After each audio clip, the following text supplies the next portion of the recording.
An El Dorado County man says this damage is the result of road rage. I was not expecting that by any means necessary. Never have I ever seen that. He and his girlfriend didn't want to share their faces, but hoped sharing their experience would help track down someone who saw something to find whoever did this. I got hit probably 2-3 times before my brain kind of clicked into defense mode, and then I started to kind of hit his hands away, and I kept telling him, I'm like, stop, like I literally didn't do anything to you to harm you.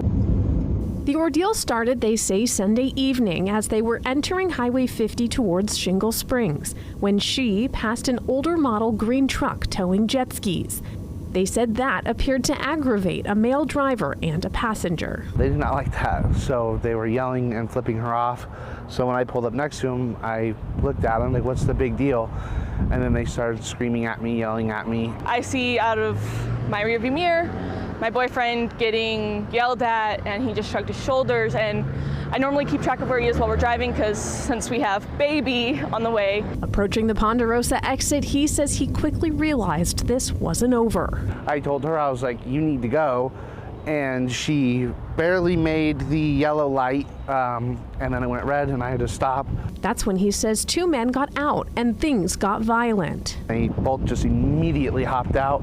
I had the passenger guy threw a full can of Modelo at the passenger side of my car, and I was kind of focused on that, and then that's when the driver came around and he started hitting me. The passenger worked his way around to the back of my car, and he completely just ripped this off, so just broke the screws and hit my window with it and just completely shattered my back window. This is the damage. The men in the truck took off before they could get a license plate number. How could you do that? Like, what goes through your head? They say someone stopped to help and had video of the incident, but the message failed to send. Right now, they have no way of knowing who it was. They're hoping someone can help. I know that if told the story and if know the whole entire aspect and what happened, somebody will come forward.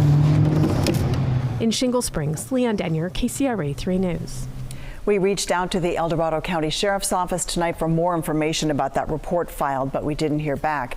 The couple is hoping that the person with video finds a way to get in touch with them as they're working with law enforcement and their insurance company.